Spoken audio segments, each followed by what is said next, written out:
It's not moving. Maybe it's not even alive.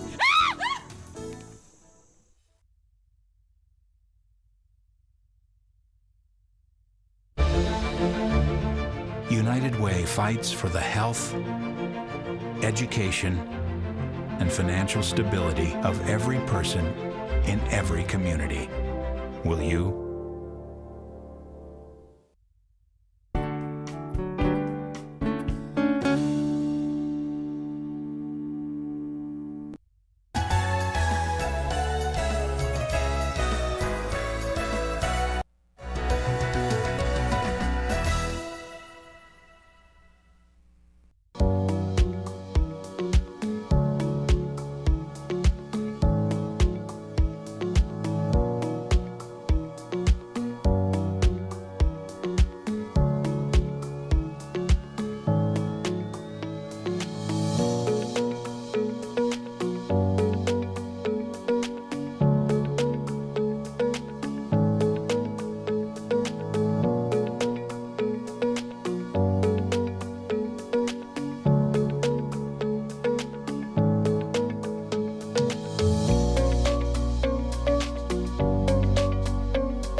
Good evening. I'd like to call to order the regular scheduled practice meeting for March 14th, 2024. Could I get a roll call, please?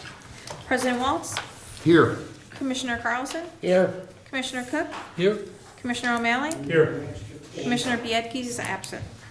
First order of business is public hearing of the 2024 combined annual budget and appropriation ordinance. I will now call to order a public hearing on the 2024 combined annual budget and appropriation ordinance. This ordinance has been on display and available for public inspection for the required 30-day period, and notice of this public hearing was published at least 7 days prior to this evening in compliance with the law. Are there any comments from the public on the budget and appropriation ordinance? Alan? No comments from this. Thank you, Alan. Tim? Just come on up. We don't have to do the addresses and things anymore. Well, my name is Tim Burns. I'm a resident of Elk Grove Village. And as many people know, I'm involved with special education leadership. And there was a very famous court case called the Andrew F. case. It sounds like Andrew, it's actually Andrew with an E. And in that court case, they talked about the importance of goals. The importance of how not all goals are even. Some goals are better than others. And specifically in student service, you're supposed to have goals that are appropriately ambitious and reasonably calculated for success. In looking at this budget and looking at former budgets, you have a lot of goals that were just put in there like fluff that are just hanging out there. To which case, I think there should be a guaranteed viable process, to which case if you put a goal in that budget, that every quarter you come back and say, we're gonna revisit that goal. that staff should have some element of accountability to see how are we doing towards that goal. And there's a wonderful expression, in God we trust, everybody else bring data.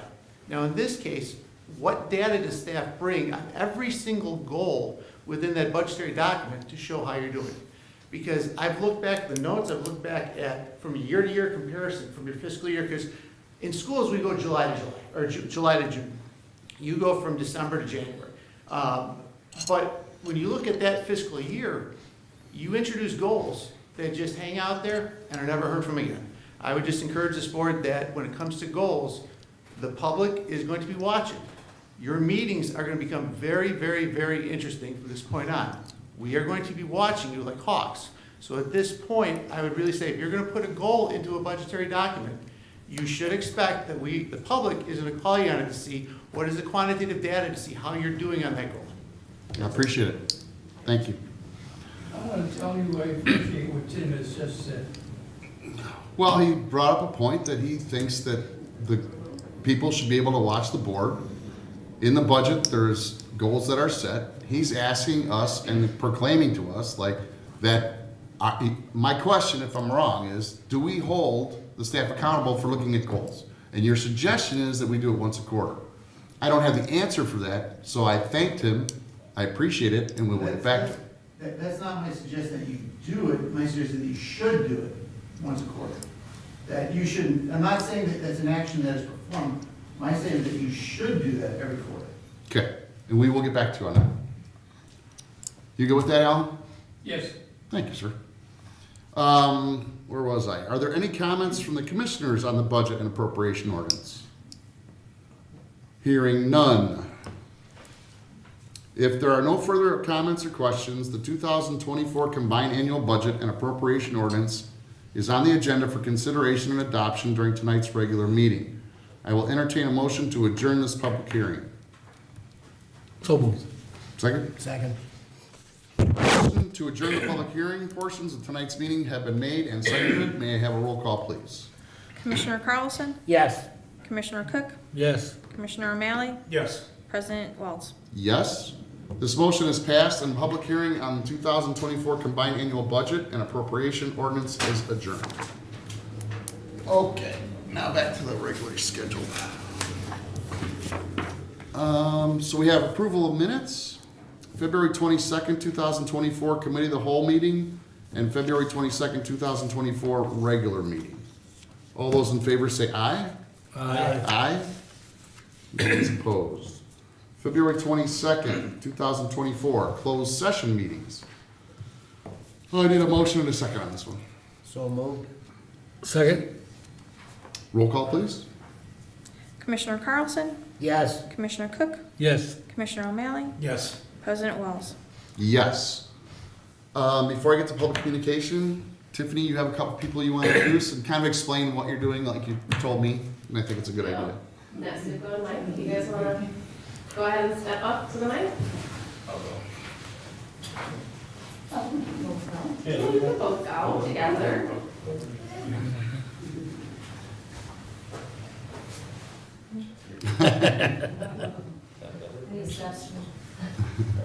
My name is Mike Delgado. I am the Pavilion Fitness Manager. I am Natsuko Kunihiro. I am the assistant manager. So first up, I want to thank each of you for the opportunity to be here tonight. Over the last 2 years that I've been here, it's been my pleasure to work alongside all of you here. It's been very exciting. We've done a lot of exciting things in the fitness center. Before I get started and kind of go over that, I would like to explain kind of how we get there when we do these things, how the proposals come to each of you, whether it's regards to membership, renovations, things like that. So one thing that we do is that's very important to us is we evaluate all of our operations. So everything from membership to programming to to renovations, we evaluate all of that, and we go out, we do competitive analysis of other facilities, we make a number of visits throughout the year, we compile data, we put all that into data, we have meeting after meeting with our superintendents, with our directors, and then the information gets presented to the board. So that kind of goes all in. The other aspect of it too is we compile a number of surveys. We compile membership surveys, we did a rejuvenation survey, we did surveys on special events, we compile all that data. And then we put things into action. We create an action plan, we present it, like I said, and then we move forward into that action plan. So I'm gonna have Natsuko, she's gonna go ahead and go over our membership side of it, and then I'll get into programming. Aileen, who's our fitness coordinator, cannot be here tonight, so I'll give her portion of the presentation. So I just wanted to touch a little bit on our membership numbers, just to give you all an idea. So last year in 2023, these are January numbers. January is one of our busiest times of the year due to just New Year's resolutions and being that the beginning of the year. So in January 2023, we had 2,286 members. By January this year, just a couple months ago, we're up to 2,762. And we do project to hit 3,000 plus for January 2025. And some of the changes that we have done was we changed our entire membership structure. We changed it to offer 2 different tiers. One, where it's all access, everything is included, aquatics and the rejuvenation area. The fitness only is just that, it's fitness only. It doesn't include the rejuvenation or the aquatics area. We have simplified the membership offerings, so it has improved not only our side of it, but the customer side of it as well with the simplification. We've also included yoga as part of these memberships as well, which has been awesome. This year, we would love to host like a grand opening or like an open house at the end of the year towards the fall. We have hired also 3 IMRF positions. We now have 4 total in the fitness center, which has helped so much in consistency and filling the gaps in the membership, in the staffing schedules. We are also offering now more training for staff. This includes customer service and rec track training, which needs to be done. And then also we are going to start implementing our new fitness staff manual soon. That's it. Thank you. All right, so getting to programming, so like I said, Aileen could not be here tonight, but I do want to let everybody know that group training, personal training, our TRX and our chair yoga have all seen significant increases over the last year. In late 2023, we noticed from feedback from some of our surveys that we were missing a gap in the early childhood area. So Aileen actually teaches a class called Tone Up With Your Tots, which targets the parents and children of ages 18 to 36 months old. That has been extremely successful. We've had 4 sessions of that, I believe. We're averaging right around 7 to 8 participants, including their parents. That's actually a lot of joy to watch. We've got a lot of great pictures there from marketing. But that's just a really enjoyable class, and the parents really seem to enjoy that. So the other thing that we have done in 2024 early on is we have also, just like we simplified the membership process, we have simplified the personal training process. So we have made this easier to not only sell packages to our members, but also for members to purchase. So it's no longer necessarily based on a certain level of training. It's now you come in, you buy training, and you're getting the same high quality training regardless of your trainer at all the same cost. So there's no fee for somebody who's been training more or less. It's all the same fee, and that's really been a big win for us early on this year. So also, the one thing that we're trying to do is introduce more small group training. A lot of the trends in the industry is trending towards that, is offering more small groups, having 3 or 4 people come in as friends, taking the class together. So that's what we're working on. We have offered a HIT boot camp, which is run by one of our personal trainers, Kevin. And so that's something that we're trying to get off the ground here as well. As far as special events, we're able to run our 2nd annual Run Fox Run out at the golf course. We had 56 participants. The 3rd annual will be this year on Saturday, November 30th, and we're looking for a bigger outcome there.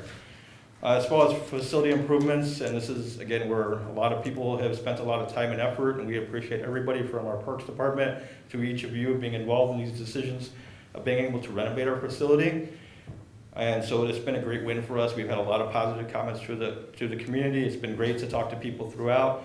And again, a lot of this feedback came from, a lot of these proposals came back from feedback from our surveys, but also from talking to people daily, which is something that's very important to us. So the main area that we have renovated is taking down the freeway area walls in the back. We instituted new lifting platforms and racks in the back area there. We have also added, obviously, again, we took the feedback from the community, and we added hammer strength equipment back in there, which again, they've enjoyed.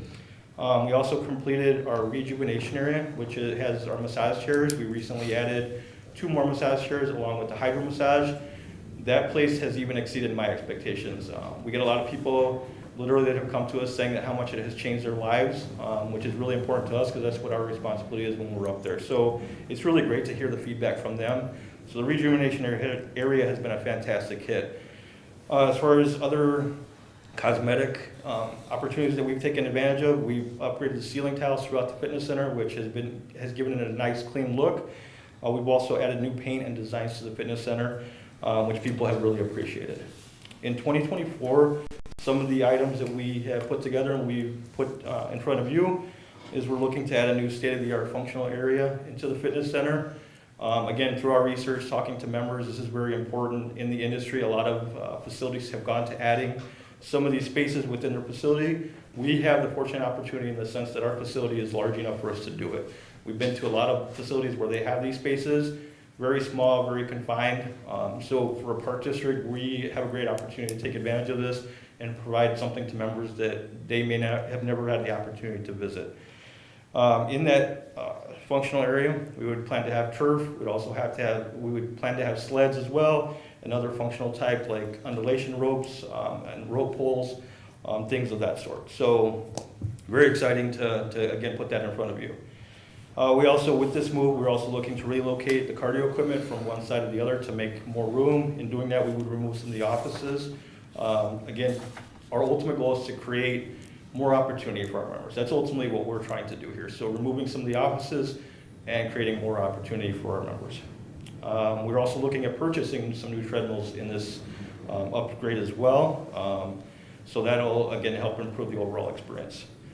As far as, I discussed rejuvenation, adding those places has been huge for us. We've already done that. We are looking at later in the year also upgrading all the lighting in the facility, again, to give it that fresh look that I think is really needed in the facility. Some of the things that's really big in the fitness industry that's kind of grown is the technology. One aspect that we're looking at is virtual reality, and how do we bring that into our facility. That's really something that's become more popular throughout. Kind of started during COVID. People at home had nothing to do. Businesses started creating virtual reality, and now they're bringing that into the fitness center. So how do we bring that into our facility?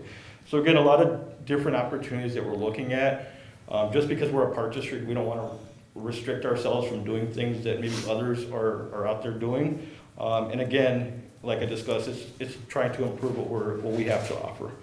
One operational change that we've made recently is we have our cycle studio. We also have our group exercise studio. We offer a number of classes throughout the day. One thing we have done is now we've given an opportunity to members to utilize those spaces throughout the day as long as the class is not in place. So all they have to do is go in, with their headphones, get on the spin bike, use the equipment that's in the group exercise studio. Again, ultimately with all these projects, we're looking at creating more space for our members, and I think this does that. So that's another opportunity for them. In the future, we're going to continue to evaluate and expand our competitive analysis. I think it's important to always evaluate what other people are doing and what we can do better. We're also going to continue to evaluate the trends and the feasibility of how do we add this to our park district. Obviously, we want member input. So we're going to continue to send surveys out, to talk to people, to be involved. It's important that we hear the community, and that's what we're going to continue to do. And we're going to continue to assess community needs for special events, specific to health and wellness. I think that's something that we're also lacking in is how do we create more special events to get more people to our facilities so they can see what we have to offer. And it's not, one thing that Natsuko and I have talked a lot about is how do we, obviously we're in the fitness center, but how do we sell other programs? How do we get them to the fitness center or outside the fitness center? How do we get them to Fox Run at our special event so then they can realize, hey, we have a state-of-the-art golf course. And that's something that we're working on. That's something that we're getting our staff to be able to sell, not just fitness memberships, but everything that the Park District has to offer. So again, that kind of concludes what we wanted to explain to each of you, but we appreciate the opportunity. And I just want everybody to just be patient with what we're trying to do. We're really trying to make changes for the community. We're not trying to be Planet Fitness. We're not trying to be Lifetime. We're Pavilion Fitness, and we're going to be here for a long time, and we just want to make sure that we can compete with all of them. And I feel like we're doing that, and I feel like we're going to continue to do that for the future. So thank you for having us, and I hope everybody has a great night. Yeah, thank you both. Any commissioners have any questions for either? I don't know if challenge is the right word, but either on air or at the last committee of the whole meeting, we were talking about Active Renew and the silver sneakers. You know, my biggest fear was that they were controlling what they pay, and so we'd have this tiered membership. Do you guys feel comfortable with Active Renew? I mean, as long as you guys believe in it, then I have to believe it, you're the professionals, but are we getting value from those that are in the program itself? I definitely believe we are. And one thing on your point, we do negotiate with them sometime around October each year. And a lot of it is set based on our lowest tier membership. So they basically do a per visit amount up to the max, up to our lowest tier. So our lowest tier membership is $25. They'll give us up to that amount. Right now, we're getting slightly more than that. So I do feel comfortable. Again, it's based off of their visits, so it can vary. But in all honesty, if there's so many years ago, Silver Sneakers and Renew Active were not everywhere like they are now. If you look at the locations right now, there's 5 locations within 3 miles of our facility. So if they're not, if for some reason we decided not to offer it, they would go elsewhere. For them, they're paying it in their premium to their insurance company, but at the end of the day, they see it as a free membership and as a value to being able to be here. Just to kind of give you a quick example, when we put rejuvenation in, definitely Planet Fitness does have, they have a couple of massage chairs.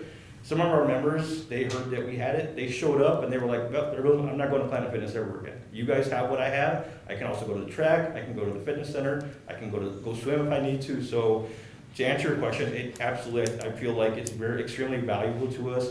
It also helps keep our community members within our community. We have a lot of those members are residents. The Silver Sneakers and Renew Active are residents. I would hate to see them go elsewhere because they're going to get a free membership at a Planet Fitness or elsewhere outside of this town, which is also possible. Because Itasca, Wooddale, they're not that far from here. They would have that opportunity there. So to answer your question, absolutely. I feel like it's something very important to us. And you talked about how technology is really important.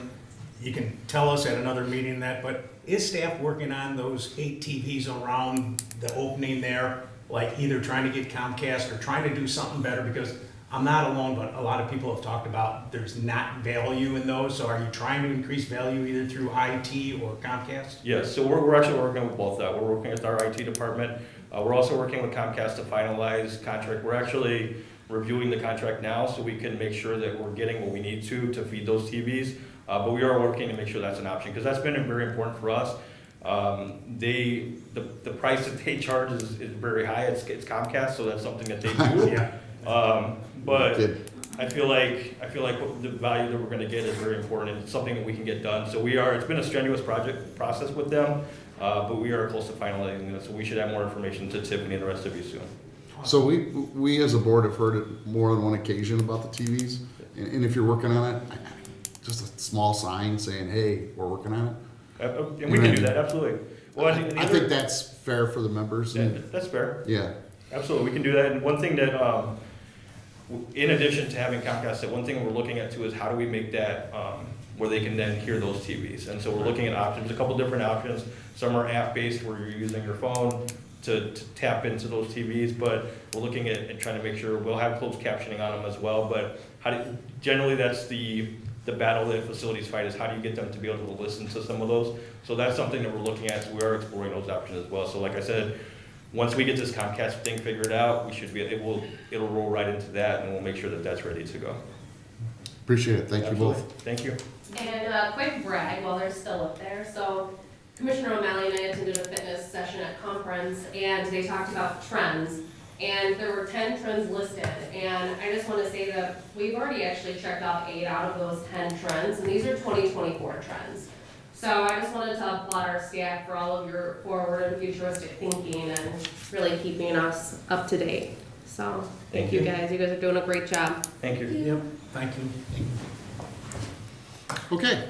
Comments from the audience. I'm going to start with Alan just because he's the senior audience member here. For no other reason. Alan? I think I expressed my comments previously. You have. And I'm wondering, why doesn't the information... I'm Alan Kreitz. I'm a longtime member of the community. I've been here for 55 years, so I've been paying taxes to the Stark Park District for 55 years. I'm concerned that all these programs and decisions are made without any public's input.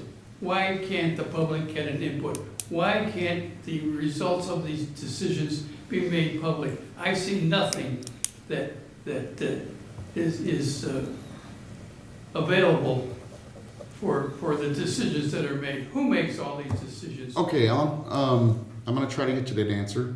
Tiffany, do you wanna speak to that about surveys that we do and public surveys we've done? Or I I can. mean, Yeah, I really, can. I have no problem doing that. First of all, the board doesn't micromanage, so staff comes up with their goals and they're reviewed. Anyway, we control the executive director. But when it comes to decision-making, this is why you employ park district staff. You know, they're professionals, they've got degrees in that. They're making decisions that we're overseeing, and there's a level over that. We as volunteers are setting policy, letting them make the day-to-day decisions. Where I find out when you said, how are the results seen? We just had a survey done with 1,000 different residents chiming in, and the independent survey group told us that this park district is the second ranked highest that they've ever done after years of survey for parks and recreation satisfaction. So I hang my hat on that the residents, with no force feedings, no spoon-fed results, they told us, we love your park district. So that in itself is that feedback that I'm getting on the decision-making that we're doing. I haven't seen Again, you had an opportunity to do it. It was online. We talked about it on air. 500 different independent people got randomly surveyed. Then we opened it up to the entire community where another 500 people that, you know, we couldn't control what they said or what their comments were going to be. If they wanted to be negative, they could. All the results put together had us as the second highest ranked park district since this independent study was doing surveys. it. I provided my input to that survey, and my input was soundly rejected. Depending on what you are offering. Sometimes not every opinion is going to get a reaction that the individual resident wants. You may want an ice skating rink, and we're not going to build one just because 2 or 100 people want an ice skating rink. You know, sometimes you have to open up your borders and show that you might have to go to another town. So to think that every individual is going to get everything they want is not something that I'm going to partake in. All my decision will be made for what is best for the majority of the residents, not sometimes individual residents. So I don't know what your comments were on there. I'm just saying I'm comfortable that if you feel that way, if more people felt that way, that kind of input would make its way to us. Alan, you did hear about the TVs, that we are working on it. I know we didn't get back to you. Well, I know I didn't, and I probably told you I would have, so I apologize. But you see that there is a process on those 8 TVs that we're working on? Yes, in the past, before those eight overhead screens were installed, there were other TVs that were available that I could get my selection of a channel provided to me, and I could hear on an audio receiver, I could hear the audio from that TV program. Well, it sounds to me like they're doing some research and have gotten past the midpoint of doing research, so I suspect, well, I can't say something soon, Alan, because we are working with the cable company, How does the but. public get to participate? Well, Alan, you did ask us about this, that's why I brought it to them. If you remember, after the meeting, you said, hey, I don't like these things, and we talked about it, and I said, you know what, we'll find out about it for you. Now, granted, that was 2-3 weeks ago. 4 weeks. Fair enough, I'm not gonna deny that, but now here we are sometime later. And, you know, let's hopeful that the solution is not just okay for you, but for the whole entire general public. It's never gonna please everybody, but you're the one that brought it up. I mean, you should be proud of the fact that you're the one that brought it to our attention, at least my attention. And how does a resident participate? Just like you're doing right now, just how other people are in the room right now. Yeah. Our committee of the whole, where the actual decision-making is usually taking place and then affirmed at a board meeting, are open to the public. We have people that attend. Our budget meetings are open on Thursday nights or Saturday mornings. It's open up to the public. Our meetings are televised, which 90% of the communities do not have that in the towns they live in. So for transparency and openness, people get to see the actual discussion, what we're voting on, how our thoughts are processed, what commissioners say yes and who says no. So I think the audience participation and the resident participation is there. It's a matter if they want the opportunity to make themselves present and their voice heard. Just give us some time on the TVs, because now that I know that they're at the contract stage, it makes me feel better that we're closer. But don't forget, Comcast will tell you they're gonna be there from 8 to noon, and they're not there from 8 to noon. And I gotta believe that's probably what you're going through, right? Yes. Yeah, so Thank you. I hope you're here when we have the results. I'll be here. I know you will. Thank you. Thank you, Alan. Anybody else? Public comments? Yeah. I wish to make a comment, but I'll defer to anyone else that would like to go. So- Yeah, we're gonna probably have a line here, so anybody who's up. No, this is the time.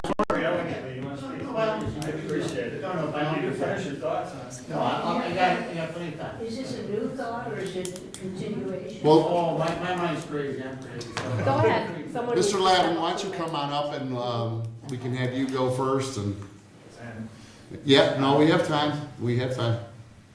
good evening, my name is Bill Lavin. I live at 299 Shelley Road, 43 years in the village. I'm here to speak about Marshall Park.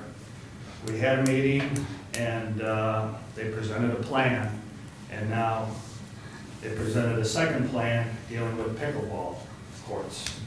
And I wrote out a little statement that I'd like to read, but before I start, right now there's construction going on as far away from my home as possible.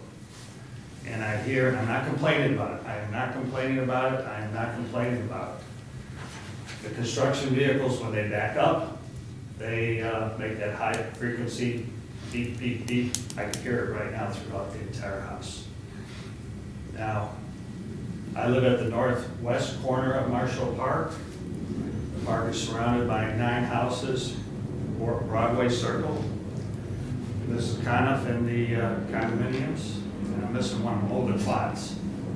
So it's just not me, but even if it is with me, this pickleball idea is going to be very detrimental to my quality of life and the people in my neighborhood. I'm retired right now, but I did work shift work, requiring early morning get-ups, come in late at night. So from what I understand, my research, pickleball, the ball is about 70 decibels, up to 100 decibels. And my example is right now, whatever the commercial vehicles back there, the construction workers, and when they're backing up, I'm not complaining about it, I'm just using it as an example. But I don't want to get off track, I just want to say that pickleball is a popular sport combining elements of badminton, table tennis. And there's been a great surge of popularity. We've seen this in the 70s with the great surge of popularity of tennis. And they couldn't get enough tennis courts.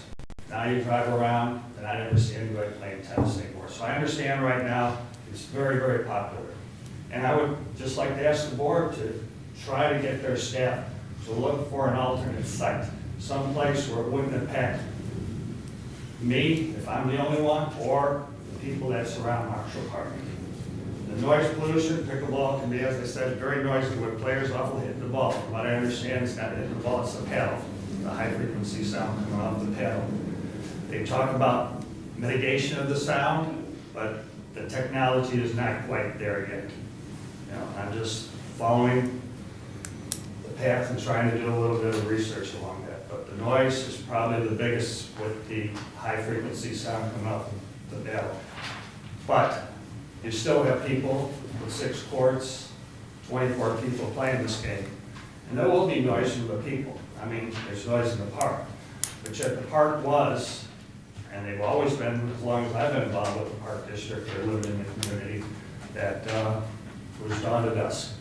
Now we want to come in and not only like the pickleball courts, or it started with the small soccer field back there, and now we want to like the pickleball courts that make it 15 hours a day, any time of the day.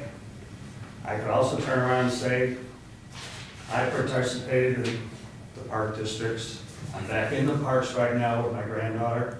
Both of my children gone through all the parks programs with the Park District. And I'm probably standing in front of you, and I want to say thank you to this Park District. I had a job, they paid for my college education, they paid for my professional training, and it put me way ahead, and I had a wonderful career. And it was all due to this Park District. And I got off track with all this, but I wish you would consider the neighborhood residents and try to find an alternate site for this pickleball. Thank you. Thank you. Do you want to follow up? Thank you.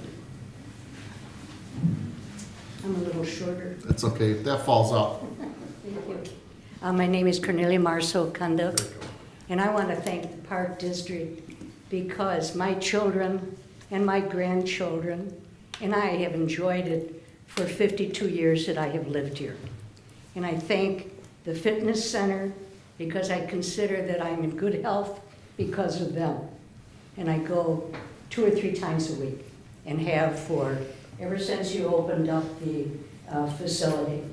But I would like to address today a change in the direction of the use of Marshall Park.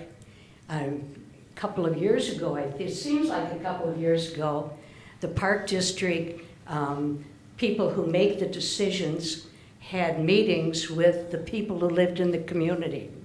And we went to those meetings and we had input into it and wonderful discussions. We found the people that were running that project to be very cooperative and understanding.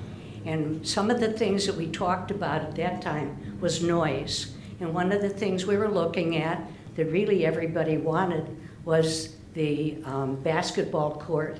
And originally the design was to put the basketball court close to Chelmsford, and which is directly across from my dining room window.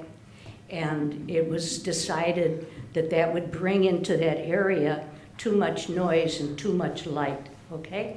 And so, as you know, it was moved to the back end, and it has taken that noise out. And then the splash park was decided upon, and we know what kind of a noisy little facility that is, but it's a wonderful thing for kids, even though the adults kind of find it pretty noisy. We also were going to put the soccer field in, and the group agreed to the soccer field with the understanding, in deference particularly to Broadwalk and to the quads over there, where there are hundreds of people, that they did not want it lighted. And it was not to be lighted. And the last plan that we saw and that was agreed upon is that it was not to be lighted. The other thing about the park is that there was supposed to be a walking path, which there is, and it is already out there. And then there was to be an open space. And the object of the open space was a community space, partly because there's very few times that kids can play and not have to be in structured activities. And as our teacher over here knows, and I know, it has a very detrimental effect on kids to not be able to independently organize some activities. And one of the things that was going to be in the area was some baseball and possibly some little field hockey and other activities. And one of the things the residents also wanted was a place where residents could gather. At the corner of Wellington and Chelmsford, people come during all the holidays and set up large picnics, and they wanted really to be able to take them over there, okay? And so that's kind of some of the background. So when we saw the notice come up and got a notice about a meeting with a board group for a decision regarding a change or modification in the park, we were all really surprised because we hadn't heard a thing from the Park District. And the Park District previously had had meetings with us and talked to us and showed us pictures of what their intent was. And they allowed for input. And I think the concern that we have more than anything else in the beginning is the lack of input. And that there is a a board group meeting next Monday that is going to take a look at what's going on. It is premature, considerably premature. The community as a whole does not have enough information to attend that meeting with any way of understanding the implications of what's happened. There are hundreds of people who live on the quads, on Broadwalk, on Shelley and Hastings, and at our HOA, which is Village on the Lake. My house, for 52 years, has been directly across the street from wonderful neighbors. Marshall School and the daycare center and the play and the little parks that were over there have always been a wonderful addition. But what they were not were intrusive upon our quality of life. And unfortunately, although pickleball is a great sport and a lot of fun, okay? And if I could, I would play it too. But I can't, but that doesn't mean that I don't have lots of friends in lots of places that are playing pickleball. But for where the location is to be, let's see, I think it was 6 courts are being projected right at the front of the park, right on Chelmsford, where they decided not to put the basketball because it was too noisy and the light, okay? They intend to put 6 courts. Let me give you a few statistics.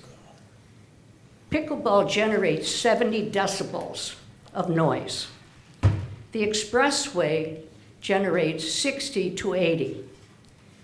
One of the differences is because of the quality of the sounds of the decibels in pickleball, when it generates the 70 decibels, that goes out 100 feet. The expressway only goes out 45. The other thing is that we've always enjoyed in that park area, and I have pictures of my husband taking my grandchildren over to the park. We've never had to deal with lighting, nor have we had to deal with noise at night. And our understanding about the parks is that they close at sundown. Well, if they close at sundown, then why are we lighting them until 10 o'clock at night, which is part of the proposal of the pickleball, okay? And that's a great deal of stress to people who work at the quads. Almost everybody in the quads work. They don't get home till 6 or 6:30. I've talked to people over there. Some of them are in bed at 8 o'clock, 9 o'clock at night, and they're just terrified at the idea of the sound from pickleball coming at 70 decibels plus the lights at 9 to 10 o'clock at night. Is that an impact on quality of life? You guys have never done it to us before. You've always added to the quality of life. You've always added to promise. And the projection of the original plan that was within the grant that we all agreed upon was acceptable. As I said, we take the little kids in their splash park, we take the soccer players, okay, we take the baseball players and the basketball players, fine. But the acreage that is within the front of the park district is projecting using 15,000 square feet of it. That's a lot. That's a lot across the front. It's also ugly. I don't want to have to look at it. But anyway, I'm sure that that's not the biggest issue. The biggest issue is it's an intrusion on lifestyle. It's too noisy. It creates a nuisance. And at that point, the only thing I really want to tell you is I've done a little research, and I hope the Park District does the same thing. All over the country, there are lawsuits about noise and pickleball. And as a result of it, all over the country, many park districts are going inside into interior locations. In checking with some of the businesses that are in our area that put in tennis courts and pickleball courts, they say it is about less than 20% of the cost to put a pickleball course inside than it is to have it outside. and the maintenance cost is considerably lower, okay? So if the Park District is projecting $450,000 for the project, maybe 60 to 80,000 might be a more appropriate price. Now, to go into a facility, you guys know that the village owns facilities in the industrial park. In fact, 6 or 8, I think they mentioned the other night, and they're tearing down 2 of them. They can be leased, and if the village is leasing, we understand, from WGN, a facility in order to put things in over that way, I don't know why we can't lease something. Does it increase the cost? In talking to businesses in Colorado today, they're indicating to me that when they went inside with their pickleball, they found that not only could they put in pickleball if they had a big enough place, they could also put in volleyball and So just to some of the that other point, things. we have looked at internal or inside facilities for what you're saying, volleyball and stuff. We've looked at it for years. It's just not conducive to lease and put in that $45,000. I'm not saying we wouldn't look at it again if the building was correct, but we have looked into it, and I appreciate what you're saying. Your leasing, are you saying your leasing costs are too high? What you're asking, I believe what you're asking or explaining is, wouldn't it be good if we could lease some property from the village? You know, we have a huge industrial park there, and Yeah. put a pickleball court in. Yeah, We've looked at that for years for different things. What would we call it for travel? I can Soccer put you in stuff. touch with probably 6 states. Colorado is one of the best that have done just that. Yeah, They no, have I gone understand. inside. I'm not saying you're wrong by any stretch of imagination, And I what get- they're saying is it's costing them to go inside about $60,000 to $80,000. I don't disagree with that at all. And they make money on it. Right. They make money. No, Because they charge a fee, okay, and they make money on it. The other thing is there's a tremendous number of businesses, some of which are in the Chicago area and the suburban area, that are businesses that are doing nothing but building little sports complexes, okay? We've looked at that in the past. We Okay. truly have, we've turned over every rock in that avenue. So it kind of goes along with the same thing that I was saying about the pickleball courts. I appreciate what you've brought to our attention. The other thing is, I think you ought to recognize, we don't live in a around-the-clock environment where pickleball can be played. We're No, looking I at maybe understand. 6 months, okay? And as a result of it, and the change in our climate, you also have a much higher maintenance on concrete outdoors. It cracks. The advantage of the pickleball indoors that I found out today, I thought was fascinating, they have a product that is very marginal. It costs about $10,000 per court. So And just they to, roll it out, okay, and you can play on it. And if you decide in 2 years you don't want to do it that way anymore, it can be rolled back up and taken out. And it's very successful because it also saves knees. Anyway, I'm sure I've taken up too much time, but I need you to understand that because you did not come out to the people first, before the village is coming out, all of the people in our area are uninformed. And so the people that we have talked to, and it is a very tedious job to do it, are just really very appalled that this has happened with a group of people that are all 4 areas of the park are surrounded by community. And we feel that we have not been dealt with properly.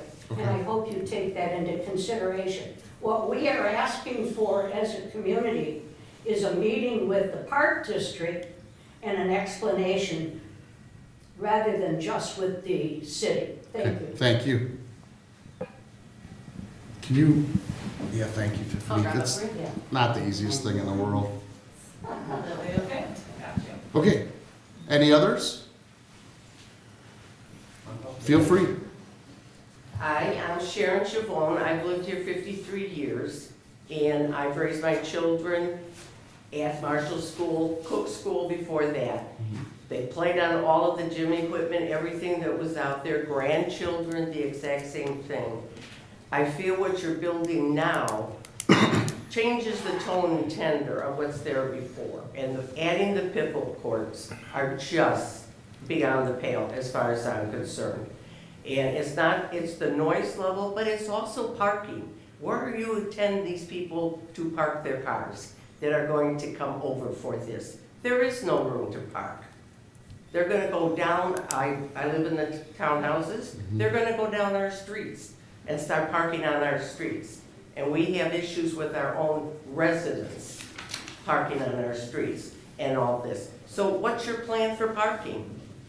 And I look at it and I'm like, you've got those tennis courts over here, wherever. I never see anyone playing on them. Why can't you put the pickleball courts over there? Instead of putting them into this area that's already loaded with these other items. And the little kids, they have no place to go play on that. There's no little sand box, no sand area to play. You've taken it all away. And so what do the little kids do?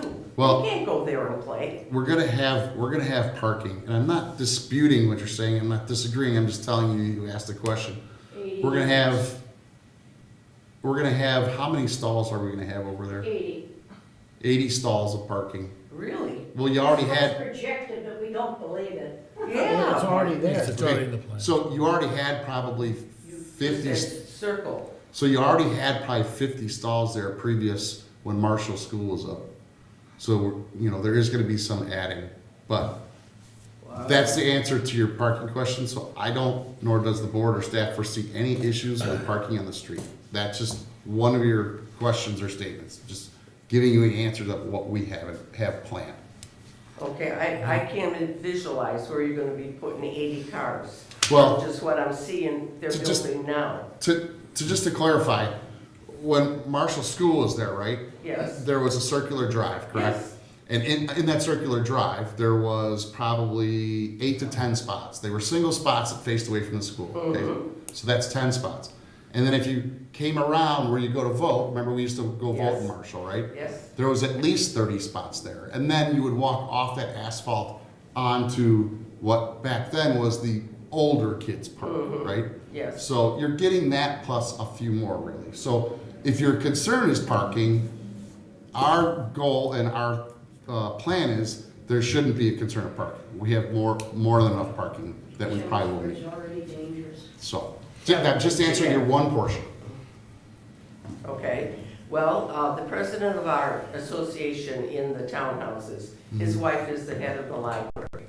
And he has mentioned to me last night that when they come out of the library, when they close up the library in the summer, that splash thing is going over there by Village Hall, the noise level is very, very loud. The kids screaming, running around and all this. Now you're taking it and you're putting it into residencies. Oh, you're talking about between the library and Yes. that splash pad? Okay, Yes, yeah, I'm the sorry, I noise got you now. level. And so now you're gonna take that and put it surrounded by homes.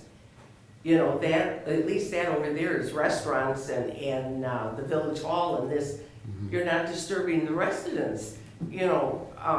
I just feel that this is just beyond the pale to put all this stuff in that small space. Well, And it's all for older people. It's not for our little kids. we have a large park going in there that's currently under construction. It's and the that is- largest playground that And was it's actually put for in there all for children. In this area, In that Yeah. area, we have budgeted for the largest playground, since it is the only park that's north of Bickerfield and west of Arlington Heights Road. So we do want to attract, one of the demographics that was changing that she may alluded to earlier is the Village on the Lake used to be for senior citizens. It's no longer, those 5 buildings are no longer there. There's a lot of Eastern Europeans coming in there, those that want to live in Elk Grove but can't afford, single values.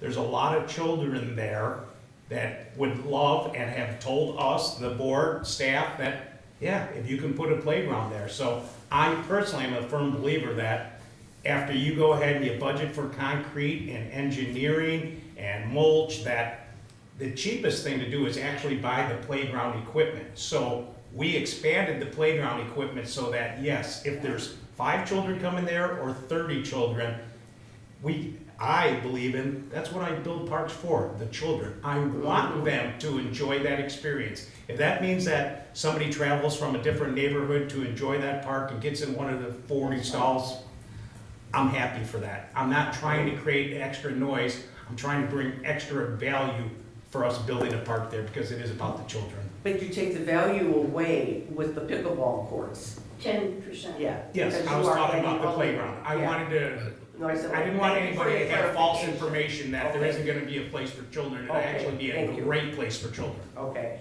and you mentioned the village on the lake and all of this, and I've been at a meeting where they're all moaning and groaning about the lack of parking in their facilities there, and basically we told them, go talk to the mayor.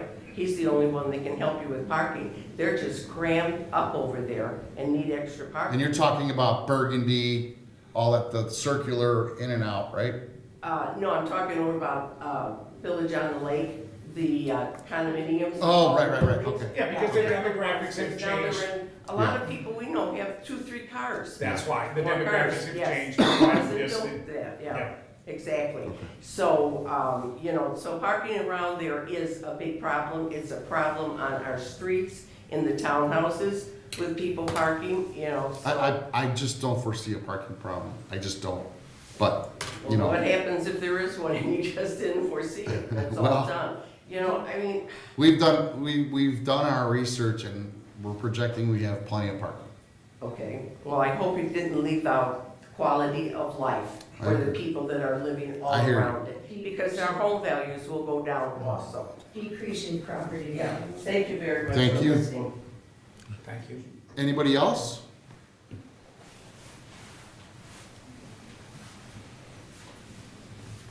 Lori Christensen, 805 Cosman. I'm also here representing Boardwalk.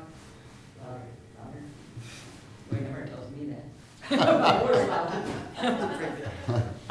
And love everything that everybody else said and don't want to dwell on that or make this go longer. I feel like this is coming in after the fact. I was at meetings as they went along, when you were talking about the basketball court and it wasn't gonna be in your dining room. I was always amazed that was shoved in the face of the Boardwalk, right up against their fence. I didn't see that at any of the meetings, but what was I gonna do about it? I'm 100% against the lighting. We were told the dusk to dawn stuff. The story has been unrolled so nicely through all the other meetings. This thing coming out was something that I personally would be 100% against, and I do not feel that that's a good position for a Boardwalk at all, because of, like right now, with the noise and stuff that's up against it, now we're gonna put the lights there.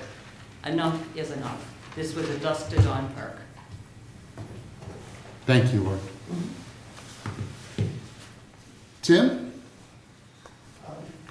Just in closing, just to reflect my thoughts. I was moved by what Mr. Kreitz said a few minutes ago, and I think right now we're living through a real-time version of what Mr. Kreitz was referring to. Because Mr. Kreitz talked about his ability to meaningfully interact with the level of government. Does he have enough information in order to meaningfully participate in these conversations as an informed citizen? And I would be amiss if I did not note that, again, I'm looking at the agenda currently online right now. There is no reference to 2 Pavilion staff members giving a close to 15-minute presentation on the Pavilion Fitness Center. Now, again, it could be on the piece of paper there and has not been updated on the website, but right now I'm not seeing anything about anybody from the Pavilion Fitness Center speaking tonight. In which case, but you did allocate close to 16 minutes for them to talk. Now, in that case, that would be something that Mr. Kreitz speak to, that, you know, the people knew the Pavilion Fitness Center were going to be here giving a presentation. Some people with concerns might have said, I'm going to come to this meeting and give my input on that. But again, that's part and parcel with, this is what I would call sort of systemic and structural issues with the Park District I'm seeing. The first is that the board is not challenging the operating assumptions and prevailing beliefs and decisions of staff to an adequate amount. And I'll give an example. I just listened to the idea that you want to grow the Pavilion Fitness Center to close to 3,000 members. Yet, I didn't hear anyone ask, are all members equal? And from a fiscal standpoint, everybody's equal as a human being, But from a fiscal standpoint, right now you have a pretty large amount, I think it's about 40 to 45%, that they're paying close to 50% more in operating and cost than 54% of the members. That's your group that are not students and not seniors. Now, So is this the same topic that you brought up a couple meetings ago? As far as, we talked about this in the last meeting, right? oh, I'm putting it all together, I'm reflecting right now. So Okay. my thoughts Just- are, you know, in all, with deference, I'm kind of reacting to what I heard tonight, because I was not prepared for it, it wasn't on the agenda. One of the comments that really struck me was, how do we get people to the fitness center? And again, it might have been phrased differently. Well, to me, that answer is self-evident. You lower the prices. You have every reason to believe that And your you've been staunch on that in the past. Oh, I'm relentless. And No. that's the I agree with you, so, for sure. We've heard that, for sure. And so, and I'll make sure you hear it more and more and more, so. That's it gets- fine, Tim. Okay. The other question that really kind of disturbed me was this comment that was made a few minutes ago. Just because we are a park district, we don't want to restrict ourselves. Well, I want you to restrict yourselves.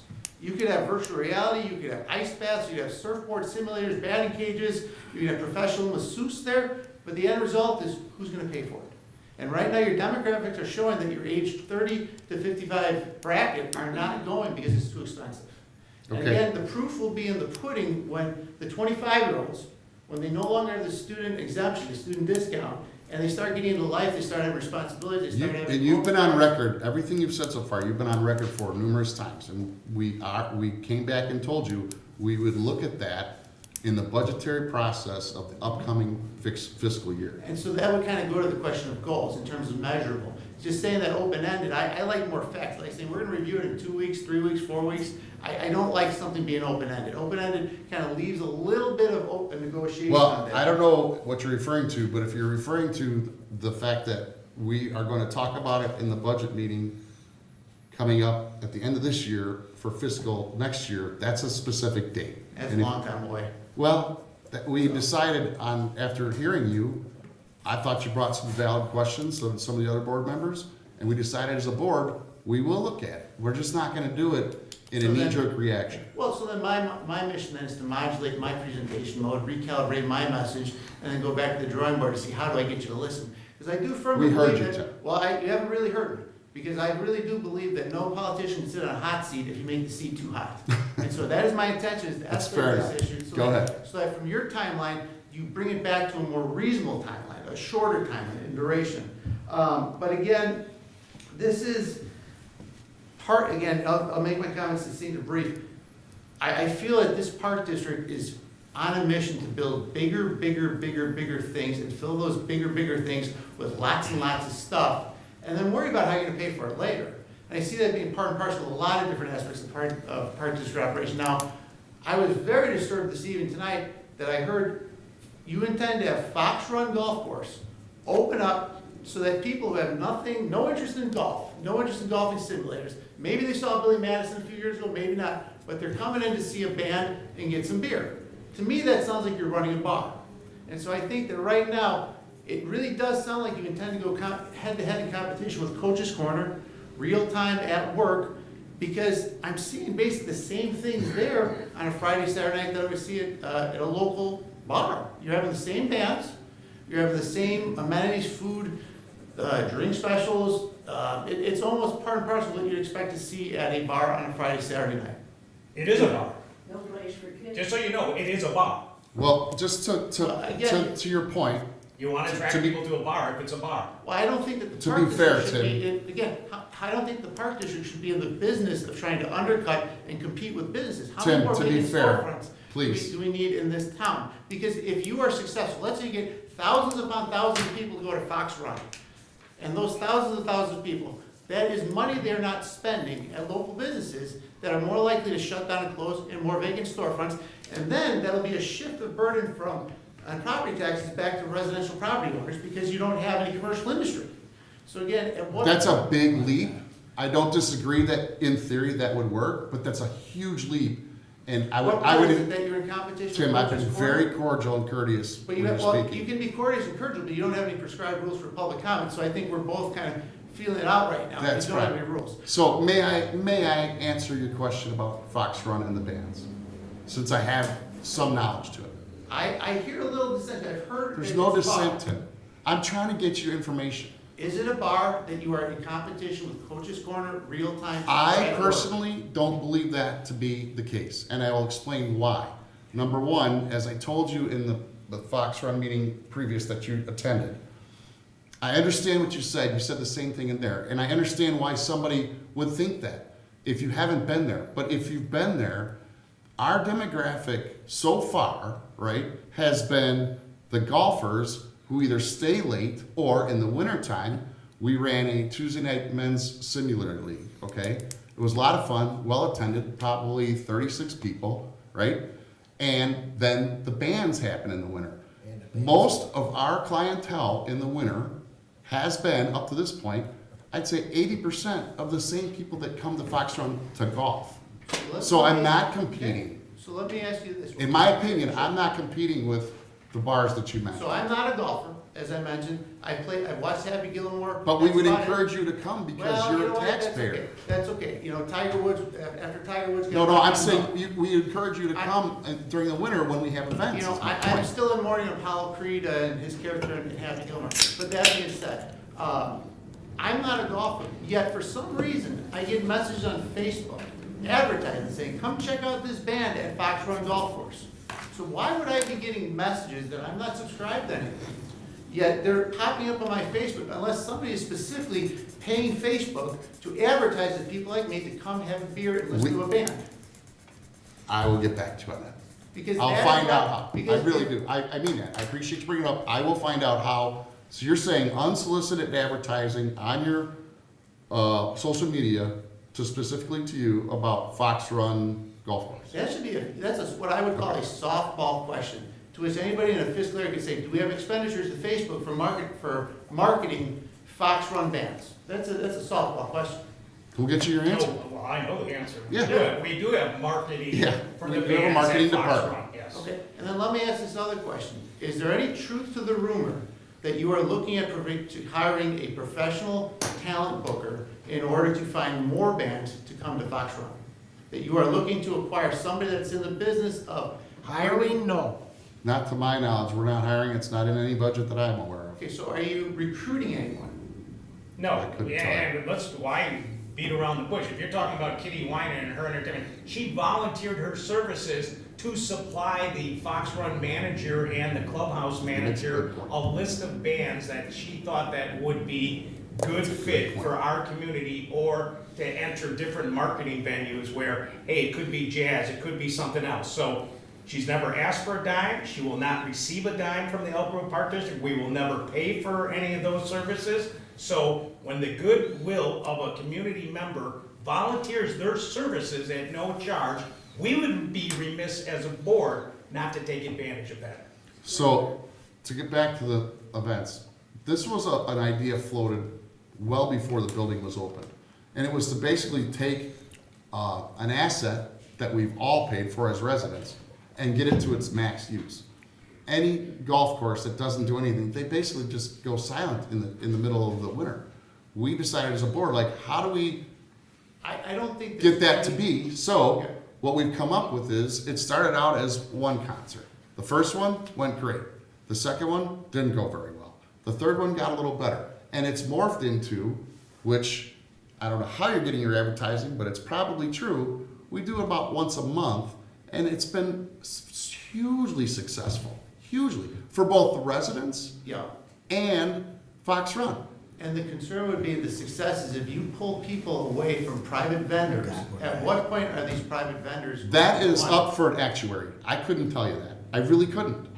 Well, then I guess we don't have to ask for whom the bell tolls. It'll toll for commercial businesses in Elk Grove Village when they go under. And you know what? It's a free enterprise, right? We built a building. We're trying to do our best for the taxpayers to say, hey, this $8 million golf course At the is going to be expense. open more than just during the golf season. At the expense of the tax base that supports. That's kind of why we did it, but maybe we would choose to agree to disagree on that. But I personally don't think we're dragging any business out of any local establishment that serves alcohol or riotous bands. We're just not that. But I'd invite you to come to one of them and take a look. I really would. if I have time, which I don't, I'm going to a local Elk Grove Village establishment and giving them money to hardworking people that don't have the benefit of government subsidizing their operations. And that's fine, Tim. You know what? My wife and I, we do a lot of that as well. But Fox Run happens to be having some concerts, and it's been hugely successful for that Fox Run. It has, and I'm not going to apologize for it at this point.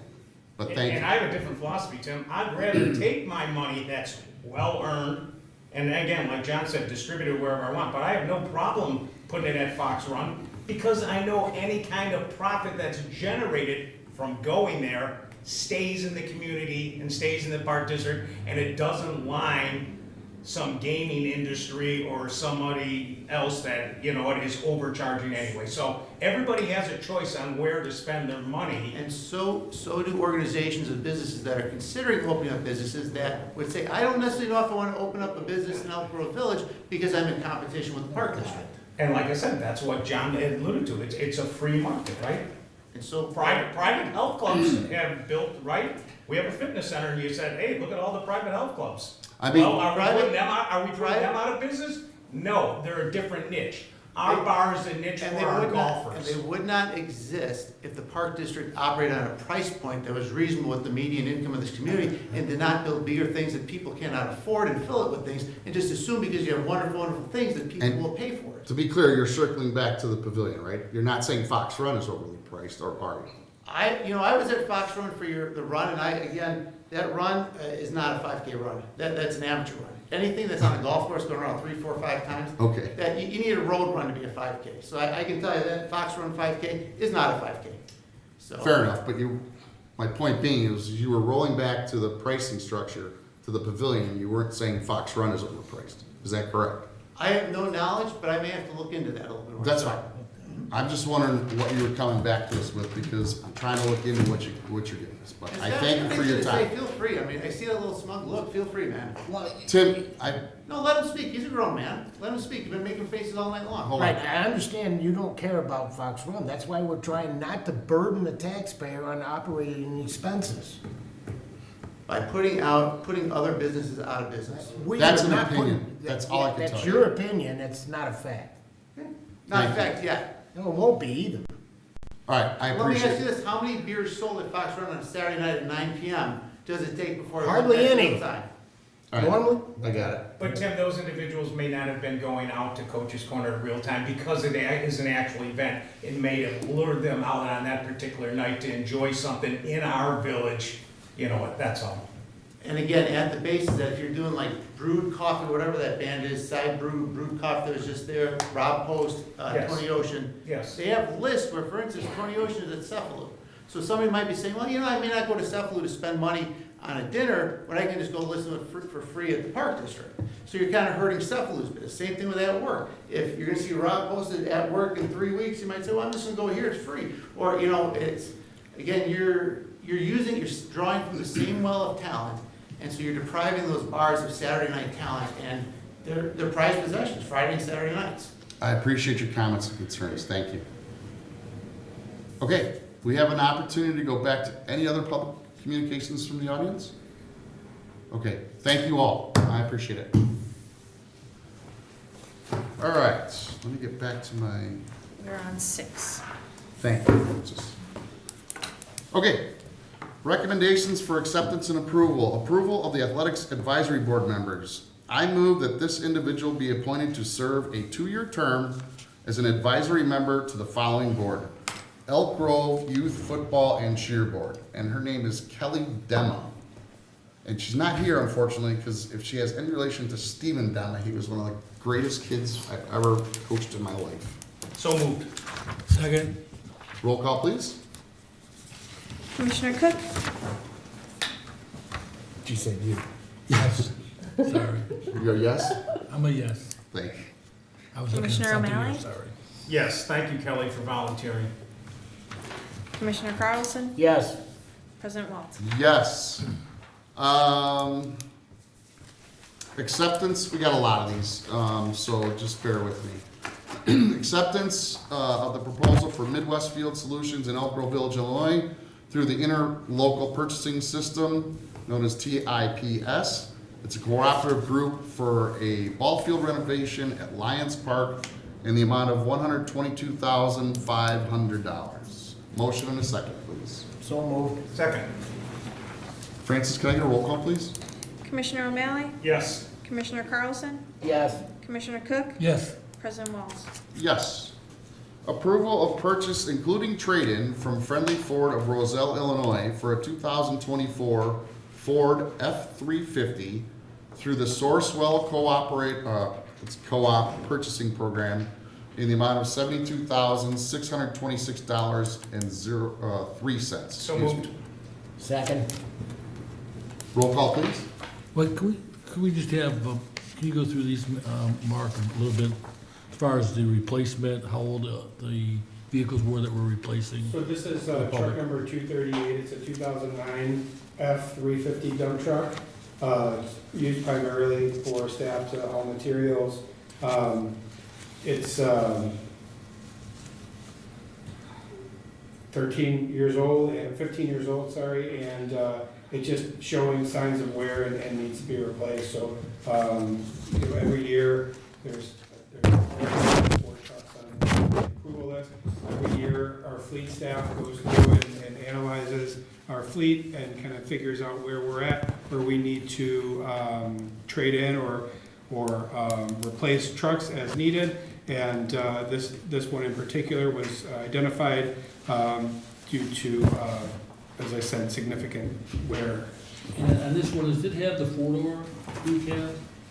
Or just the extended? And the picture, like the picture that shows two-door. So I had a hard time finding the exact picture because we don't have it yet. So I was trying to find pictures online that was representative. The one that I show, I don't think that's a crew cab. Crew cab is actual 4-door vehicle that holds a crew.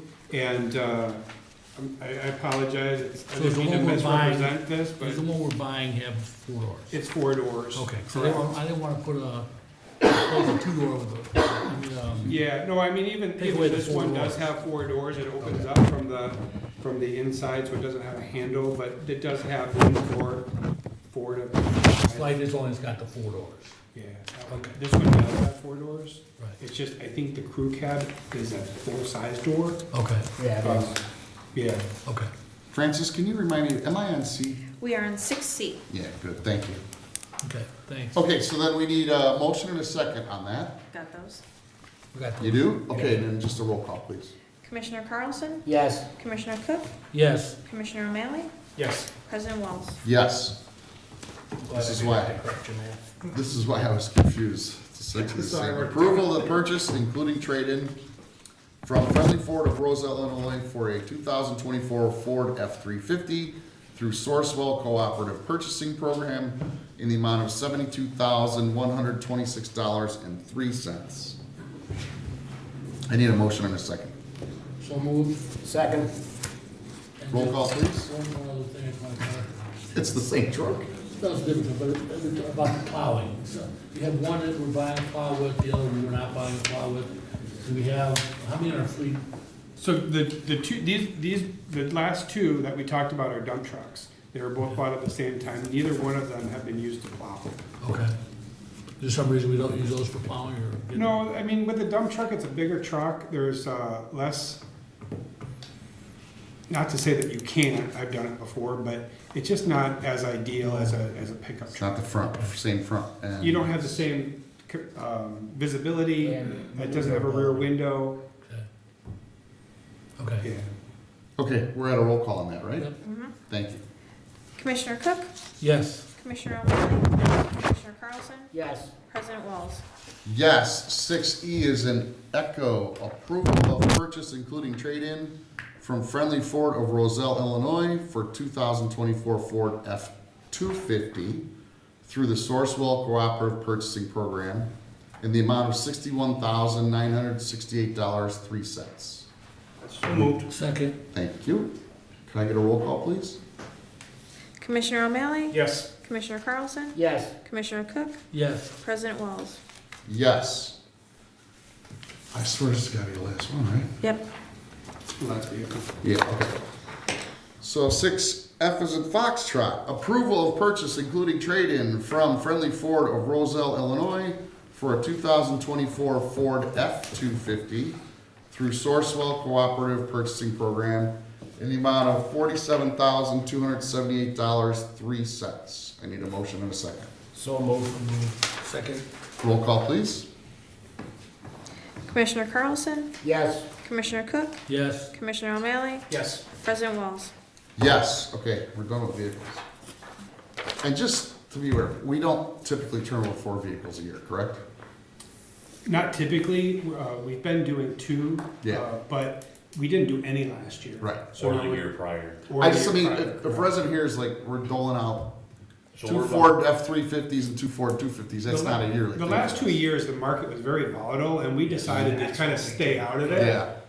We feel like it's kind of relaxed now. Okay. And we're doing 4 because we're trying to catch up a little bit. Trying to play a little catch up to get back on our replacement plan. Okay. This doesn't catch us up all the way. We'll probably have maybe 3, maybe 4, depending on what the prices and the vehicle conditions, et cetera. Okay.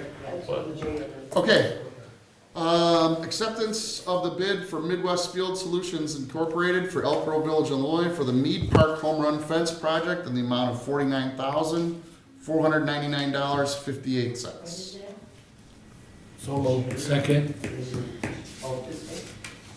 Roll call, please. Commissioner Cook? Yes. Commissioner O'Malley? Yes. Commissioner Carlson? Yes. President Walls? Yes. Acceptance of the approval from Train Willowbrook, Illinois through Omnia Partners Public Sector for the pavilion air handle replacement in the amount of $273,570. Need a motion or a second? So moved. Second. Mark, do you want to explain this one? Because it's a So- pretty big ticket. Yeah, so this is replacing the existing air handling unit that is currently adjacent to Garden Terrace and the dance studio. It's inside the building. I don't remember how old this unit is, but it's older than all the other units. So this replacement is actually replacing the air handler and creating a rooftop unit. So it's gonna take it out of the inside of the building and put it on top. And it's cooling off that area, cooling, heating, the area of Garden Terrace Dance and, I guess that wing. Will we have a date for the helicopter lift or no? I don't believe that it'll be a helicopter lift, but we're targeting August, September. It's got like a 15-week lead time, 12 to 15 weeks, so we're trying to get it done in that slower time of the pavilion use before things ramp up for the winter. Okay, thank you. Acceptance of approval from Train of Willowbrook, Illinois through Omnia Partners Public Sector for the Pavilion Building Management System replacement in the amount of... Hold on, we need a Oh, I did not? roll Oh, call. I Yeah. apologize. I do need a roll call for H, Hotel. Okay, Commissioner O'Malley? Yes. Commissioner Carlson? Yes. Commissioner Cook? Yes. President Walls? Yes, thank you. Okay, now we're here. Acceptance of proposal for Train of Willowbrook, Illinois through Omnia Partners Public Sector for the Pavilion Building Management System replacement in the amount of $188,650. On that one again, can you just kind of explain? Yeah, so this is the building automation control that controls all the temperatures and humidity and just the environmental conditions within the pavilion itself.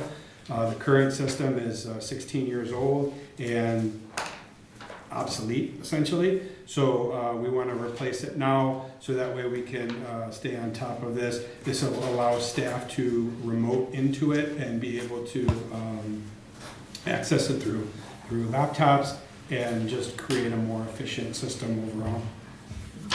Okay, we have a motion and a second, correct? Is there some reason we didn't go to bid on that? Because Train is the company that we've used for our air handlers, rooftop units, and we've had a lot of success. We recently had the boilers at Rainbow Falls was a Train unit.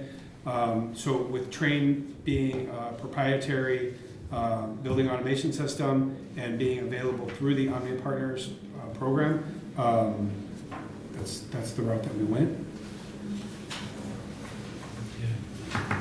Roll call, please. We need a motion and a second.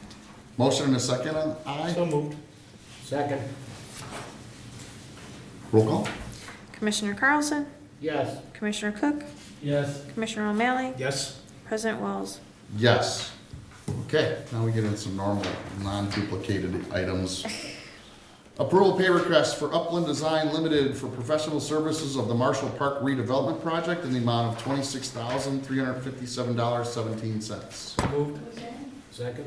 So, do you want to explain this? Because Marshall obviously was a topic of today's. Yeah, so this meeting. is for the design development and design Kinda like- documents for the Marshall Park. Architectural and engineering for the playground portion. No, for the pickleball. Oh, this is the And pickleball. engineering of that area. Okay, so that is for drawings and stuff, which. The design concepts. Design concepts, right? right. It's not for buying anything towards the physical. It's for- physical. That could be made available to the people that are impacted. Yeah, So we this see is that. just, this was Yes. paying kind of like an architect to draw a building on a paper. It's not purchasing I anything.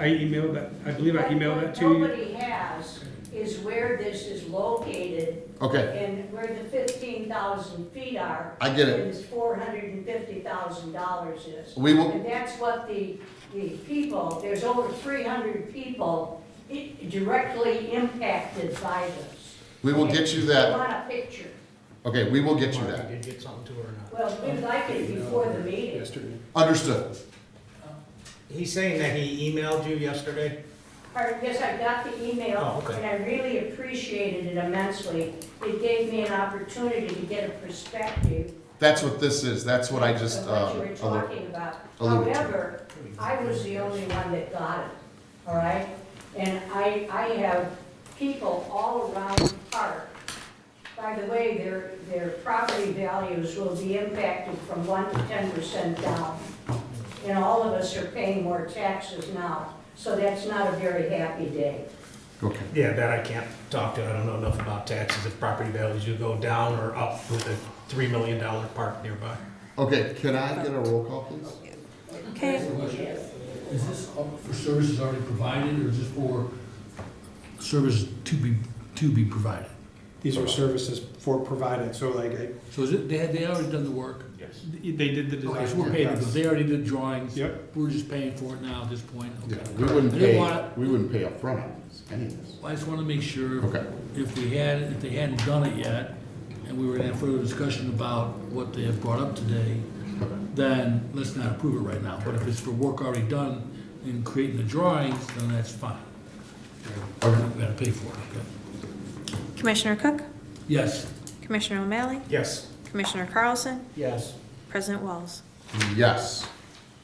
Approval of payment application number 6 from Hacienda Landscaping, Inc. of Manuka, Illinois for the Marshall Park redevelopment project in the amount of $186,901.20.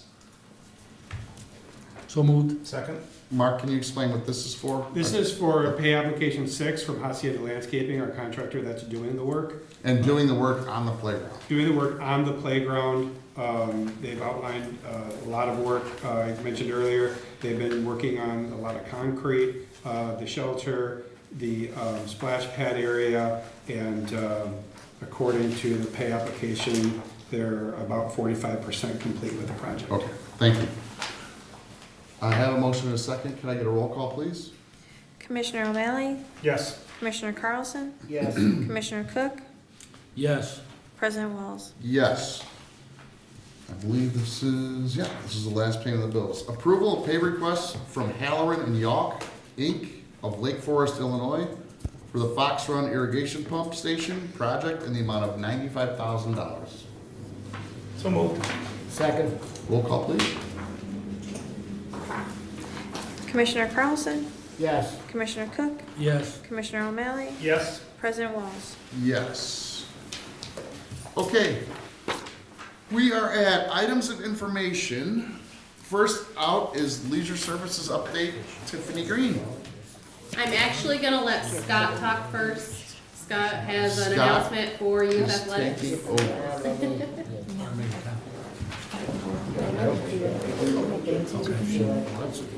Let's wait out. Okay, I just want to bring up, registration for football and cheer, including flag, is now open.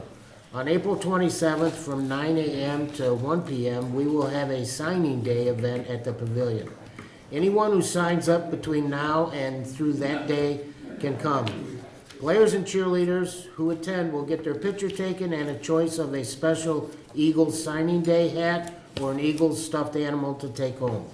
There will be a voluntary preseason conditioning in July, dates and times to be determined, and practice starts in late July with games starting in late August and running through October.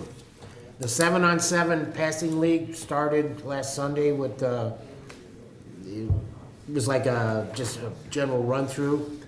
And actually have gone from 2 years ago, 65 attendance to 120 in 2 years. Also, Illinois has put girls flag football as an official high school sport. So we'd like to encourage any young girls, and I think it's 6, 7, and 8, no, 5, 6, and 7 that play flag. I have Tiffany up to help me on that, but we'd encourage the girls to come out and play too. And if we get enough girls, I'm sure football would make a league, flag league for the girls all the way through 8th grade, because they'll be able to play it in high school. And that's it. Thank you. So for an LS update from February, the Sheila Ray Adult Center was at 271 members. We also wanted to give a special shout out to the leadership students from Elk Grove High School for making their annual trip to the Senior Center and helping our seniors with their iPhone technology. In aquatics, we had a really great month with 231 total swim lesson participants. And in Aqua Wellness, we are at 1,034 for the month, compared to 904 last year. Also want to give a shout out to our Stingray swim team. Several of them will be competing this weekend at conference.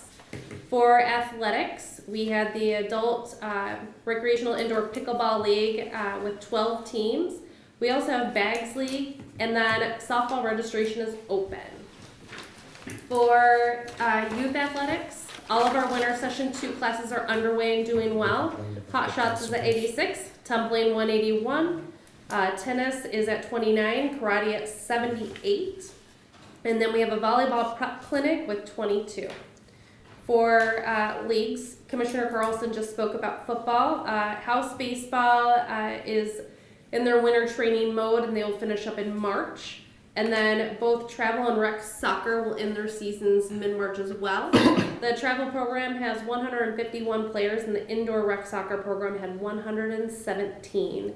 The softball registration is officially closed with 185 athletes. And then basketball is also coming to an end this weekend.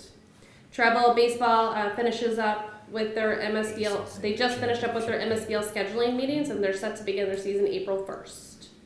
Audubon Skate Park had 60 indoor admissions for February. Music lessons just wrapped up with 19 piano, 4 guitar, and 3 drum students. We also have tickets on sale for our community theater production of Big Fish. Shows are next weekend, March 22nd, 23rd, and 24th, and those shows are at the Prairie Lakes Theater and Des Plaines. Winter Dance held their recital. It was themed Dances from the Heart. It was at Elk Grove High School Theater. A few of the shows sold out, and we had 219 dancers participating. Dancers also, our dance competition team also competed in a groove competition. They competed 40 routines, and we brought home several different awards ranging from 1st place through 5th place. Early Childhood hosted an open house this past month, and they brought in over 45 families. For fitness center programs and operations, our total Group X numbers for the month were 2,148. Personal training sessions were at 129, and open gym was at 750. There were also 1,648 visits to the rejuvenation area for the month. Museum did well in February with 43 patrons coming in during open hours, events, and programs. For rentals, in the month of February, we had 102 rentals compared to only 78 last year. There were 2,179 registrations for Kids Club in the month of February. We also hosted a Sweetheart Dance on February 9th with 153 guests in attendance. For our upcoming events, we have our doggy egg hunt coming up this weekend. I already mentioned the shows next weekend. There's also a parents' night out next Friday, March 22nd. We have an underwater egg hunt at the Pavilion Aquatic Center March 29th. We have an excellent Easter celebration at the museum on March 30th. And then another parents' night out coming up April 5th. And that concludes my report. Any questions for Tiffany? Sorry about the little rumble there for a while. We had a little, trying to figure something out. Parks and Planning, Mark? I think we did it all, right? Didn't we? I think I did a lot of it, but the one thing that I wanted to call out on air, the staff has been working really hard at CAF to rebuild those fields. Right now, they've got a huge start, thankfully, to the warm February weather to get fields 1 and 2 going. They're working on number 4, and then number 3 will be the last field, but they've been doing a great job, and it's been a full team effort on the ground staff, so it's been nice to see them work together. Nick, the new athletic crew leader, has been doing a great job up there. His project looks great. And then additionally, I wanted to say that slight win maybe for Fox Run Driving Range project. We did get the approval through MWRD, and now it's in the hands of Cook County permitting. So the light at the end of the tunnel just got like 2 watts brighter, right?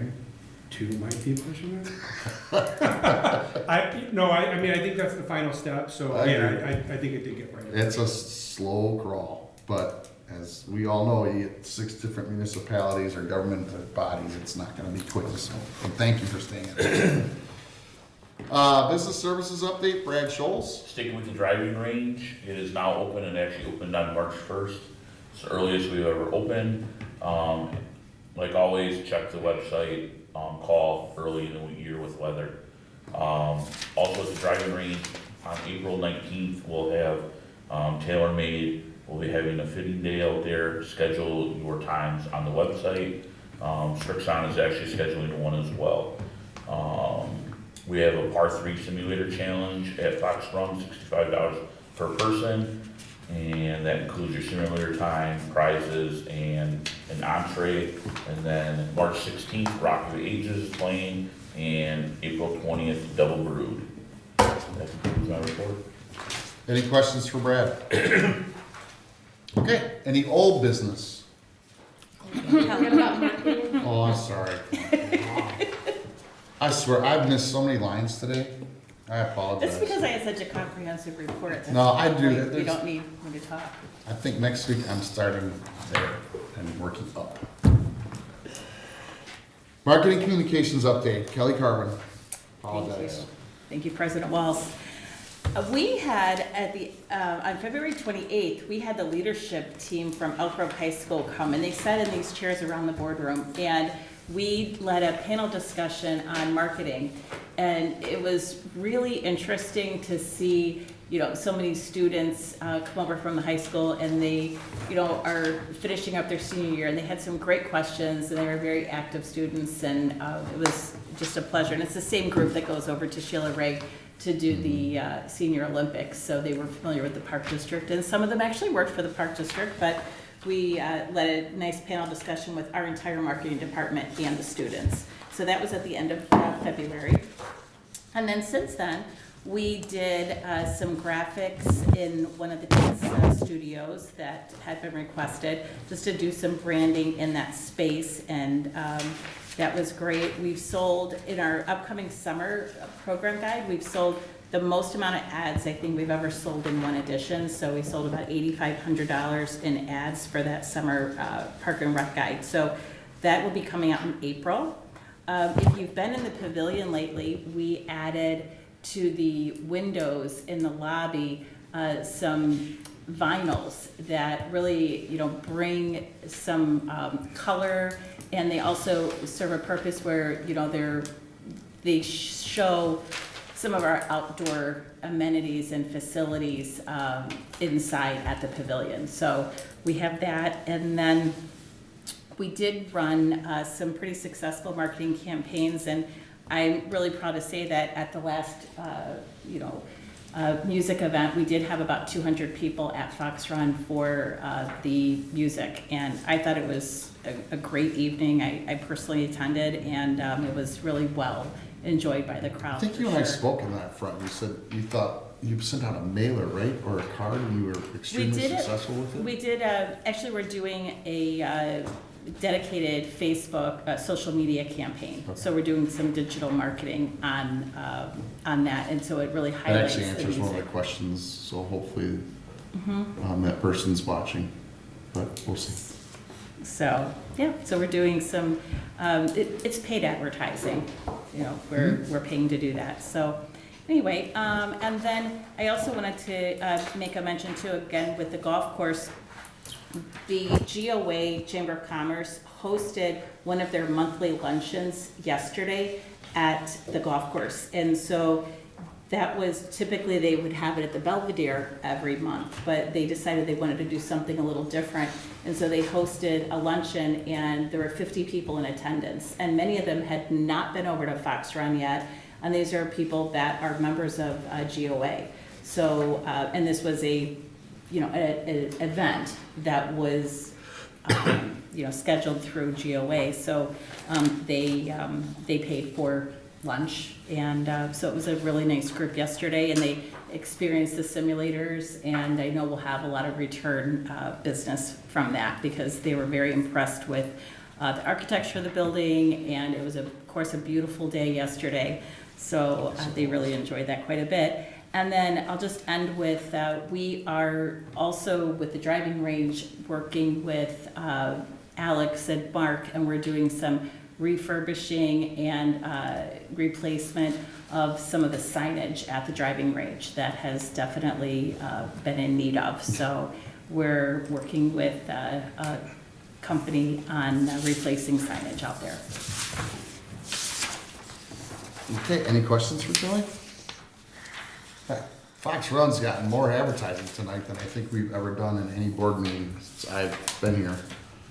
But it was glad to hear that the GOA went over there, because like Bill says, that's a great building. Everybody that's been there prior, that hasn't been there in a while, when they go in, they're just like, holy geez, what happened here, So I, in my opinion, I don't mind advertising what we do over at Fox Run. It's a great resource. There's so many towns and villages that would die to have a golf course, and we are lucky to have it, believe me. Okay, so 9A, right? As long as there's no old business. Old business? Do you see what I'm up against here? This is like, any new business? Alan, new business? No, we're good? Thank you, sir. Now I can go to 9A. It's gonna be long, but you're gonna stick with me, because if you're in this long, you're not leaving the TV yet. Okay, 2024 budget appropriation ordinance reading. I need a motion and a second for ordinance 442, an ordinance providing for the combined annual budget and appropriation of funds for the Elk Grove Park District, Cook County, Illinois, for the fiscal year beginning 2001 to 2024 and ending in December 31st, 2024, authorizing the following sums of money. Hold on. Corporate fund, $8,815,296. Recreation fund, $11,368,843. Golf fund, $3,281,318. Paving and lighting fund, $118,150. Museum fund, $150,022.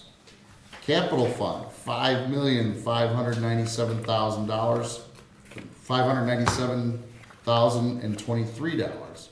Police fund, $72,000. Audit fund, $27,972. Liability fund, $459,328.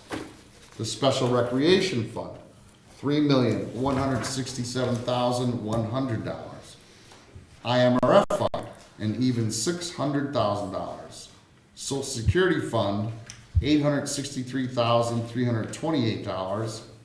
And the athletic program fund, $1,099,471, which takes the total appropriation to $36,289,949.00.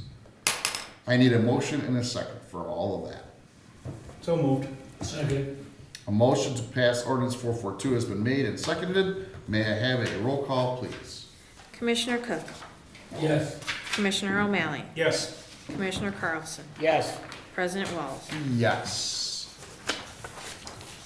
9B, if I'm not mistaken, adoption of ordinance 443, an ordinance authorizing and directing the destruction of verbatim audio recordings of certain closed session meetings of the Elk Grove Park District Commissioners of the Elk Grove Park District. Motion and second, please. So moved. Second. Roll call, please. Commissioner O'Malley, Yes. Commissioner Carlson, Yes. Commissioner Cook, Yes. President Walls. Yes. Okay, we're at comments by the commissioners. Anything come to mind? Any comments from the commissioners? Well, I have.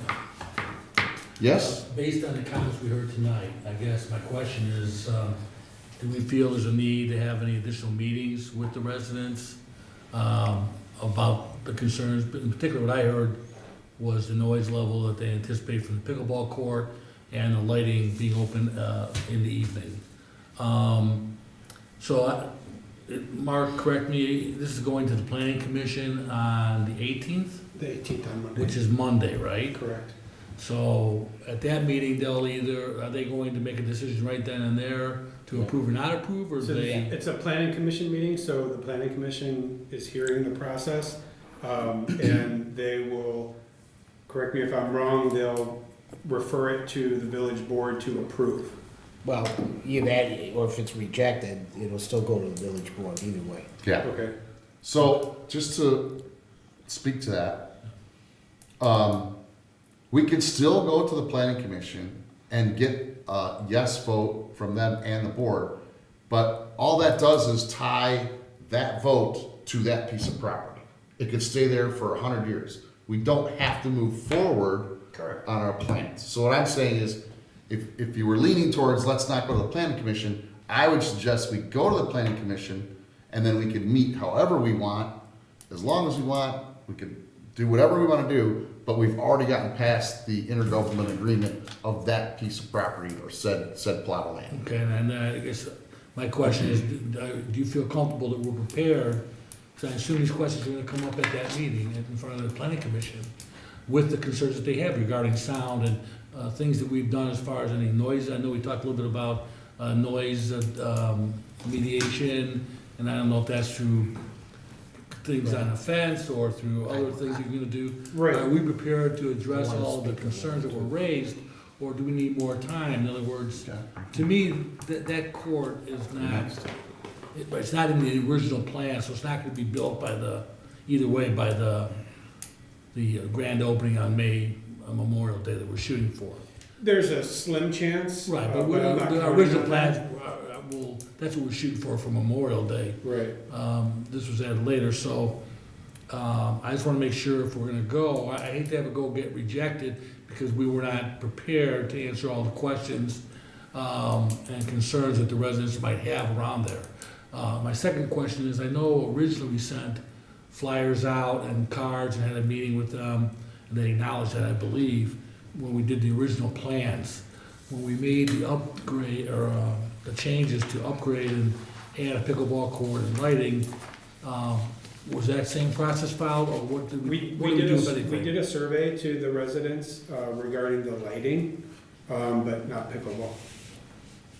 So that survey, we can make that survey available. It's available, it's It's in the Well, packet. the survey, that's the community survey, and pickleball was, But there was a lighting that's one. I'm sorry, that's the lighting one. I think the vote was like 15 to 7 or something. Correct. So that was basically a survey of the Of the immediate area Area surrounding surrounding it. Shelley, Hastings. Putting lighting for the soccer field. So I would say bring that to, They have that? yeah, but I would say bring that, at least one copy to the plan commission. No, it's in the packet. No, but I'm saying so that if a resident wants to see it, you'd have it, right? Absolutely. And then Sorry. the first question is gonna be then is, how come I didn't hear about that? So just, if you could go back and say, well, this is what we did. We sent it to each address, or however you came about it, just so you have that answer. And I know you know this, but I'm just trying to on air explain to the people that were here, you know, if you do come to the planning commission, we will try to have more information than we had tonight. That's all, so. Yeah, we'll have a lot of information. Okay. Okay, 70 decibels is about, at 55, 60 miles an hour, that's about what's inside your car, okay? It's 165 feet on the drawing to the property line, okay? Is there anything that you could put in the fencing? I'm assuming we got a fence all the way around. Yeah, there'll be a 10-foot fence similar to a tennis court, and then there'll be landscaping around it. There are products, like there's one in particular called Acoustifence, that's like a 1/8 inch material that deadens the sound, or at least lessens at 10 decibels from what it Okay, is. well, 70 to 60. 60 is like a normal, yeah, I mean, look Right, at, and then, like, as you said, we're 200 feet from the closest resident on, off of Shelley, and then on the other side of Chelmsford is around 200 feet as well. Well- And then it's like 250 over towards Hastings. look into that, what you're talking about then, and come prepared with that too. I mean, that seemed like the biggest complaint was the noise. Correct. Now, the lighting got a pretty good licking too. And it just depends on which person, but, Right. so, okay. Any other comments from the commissioners? Yeah, but Tom did ask a question, so to your question is, would you like other dialogue, or do you feel there should be dialogue with these residents? Before we move forward, I guess, yeah. Well, in my mind, absolutely, sure, let's have more dialogue, but I'm with John, you know what, let's move forward, so that while we have the dialogue with the residents, we know that we can and we have been approved. It's then, are we still gonna move forward? You know, is their argument strong enough not? Is the neighborhood argument strong enough not to do it? You know, same thing, you know, we should always be open to what we're hearing from them. Yeah, it's just- But, like I said, if it's approved, then, Well, I just thought if we, I guess we better off meeting with them ahead of time, delaying it, meeting with them, so maybe get them on board with some of the mitigating factors that we really haven't expressed, because we never did meet with them like we did originally on the original plans. We could show them what playground equipment was going in. They made suggestions about moving the courts that we took into consideration and moved. that was the Garden Terrace meeting. that Right, they're right, so I mean, so we did that for the original thing.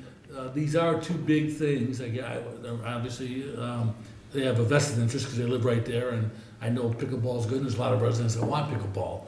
So, you know, I'm not saying I'm not in favor of it, but I do feel they have a point that probably didn't follow our process the second time around where we got their input. I know we sent them one letter out, but. Well, that's fine, but just, even if it gets approved, we don't need to go Well, forward. I'm saying what if it doesn't get approved? Well, Then it might be a moot point anyway, that you should just have more dialogue or figure out, you know, Right. I'm assuming you give an opinion on why you're not approving it. You know, Oh, yeah. that the neighborhood's arguments were strong enough that it Yeah. shouldn't be there. And then, me personally, I would accept that. You know, this is why we have a process, you know, if the village side comes back and says, you know what, it's not approved, I'm not gonna have hurt feelings, you know, I'm willing to go through the process, but I certainly would like more dialogue anyway. Even if it's a yes vote, Yeah, we can you still have the absolutely meeting. have to continue dialogue. Do you feel you have all the information you need to address their concerns that they had tonight? Parking, lighting, noise, I guess were the three big things. Yeah. So I would say make sure we have that information available. I plan to attend that meeting. Since I'm in the Capitals, I probably should be there to hear anybody's concerns, but. I know the planning commission isn't run like, the board meeting, so we don't have access to audio visuals or stuff, but. Yeah, Yeah, you I'll do. be able to Do they? provide, I'll be able to provide them some slides. Oh, good. So that we can have it up on the screen. Times are changing. Well, we had it on the zoning board. Not when I was on. And just, so I just wanted them to hear too, that, 'cause we made the comments and when they were here, that even if it gets approved, we're still gonna look at their concerns like we do in all of our projects as far as mitigation of noise and concerns, hours of operation, things like that, where we always consider the residents' concerns in those situations. That we would continue to do that whenever we decide to move forward on this, in whatever capacity, so, okay. Okay. That's all I have. My comments? Sure. When it came to your comments by commissioners, I just want to tell the public and Alan and Tim Burns and all the residents who are here, I absolutely love it. I welcome feedback. I mean, I spend my entire week, you know, at a different job. You know, I'm in the oil industry. I think I'm pretty well versed, but I'm comfortable with any decision I make. If anybody from the audience comes up and asks us questions, I'm pretty comfortable that I can defend my vote. I mean, I've lost on this board 3-2 and 4-1 on what my own personal beliefs are on certain issues. It could be capital expenditures, it could be pricing. I only worry about how I can defend my vote if somebody comes to the microphone, and I'm comfortable. If we miss something, you know what, if all eyes are on us, I love it, because you know what, we're human. And if we make a mistake, we need to own up to it and change it when possible. And other than that, you know what, I know that we have a strong park district, and I'm comfortable with anybody coming to it. So I truly welcome these exchanges. Well said. I'll just say, unfortunately, I think, well, I won't even say that. I just want to be on record for the umpteenth time. I completely appreciate what staff does for this. It's a large dollar figure that we have to juggle with taxpayers' money. And I think the board, I think we're a pretty stringent board. We're kind of a strict board. If you ask other municipalities, there's no rubber stamping here. But I think sometimes, and I've done this in the past, not just because this topic's brought up, I appreciate what everybody does to make, not us, not you, to make Elk Grove Park District so successful and how people view our park district. It goes a long way, and I truly appreciate it. And you heard it actually in a roundabout way, but I think it was Mrs. Conti. I mean, she was glowing about how long she's been here and how much she loved the park district. So I think that just needs to be said more, and I'm picking today to say it. So thank you very much. And staff, you can all laugh. I mean, sometimes I think I'm proud of it, I don't know. Staff knows I've got the tightest wallet when it comes to a commissioner. It's just how I am, so. Okay, since I've run through all the commissioners, we're gonna do payment of the bills. Payment of the bills, February 23rd, 2024, in the amount of $227,059.41. March 1st, 2024, in the amount of $473,371.21. And March 8th, 2024, in the amount of $166,434.04. I need a motion and a second. So moved as presented. Second. Roll call, please. Commissioner Carlson? Yes. Commissioner Cook? Yes. Commissioner O'Malley? Yes. President Walls? Yes. I need a motion second for adjournment. So moved. Second. Second by Bill. Roll call, please. Commissioner Cook? Yes. Commissioner O'Malley? Yes, Francis. Commissioner Carlson? Yes. President Walls?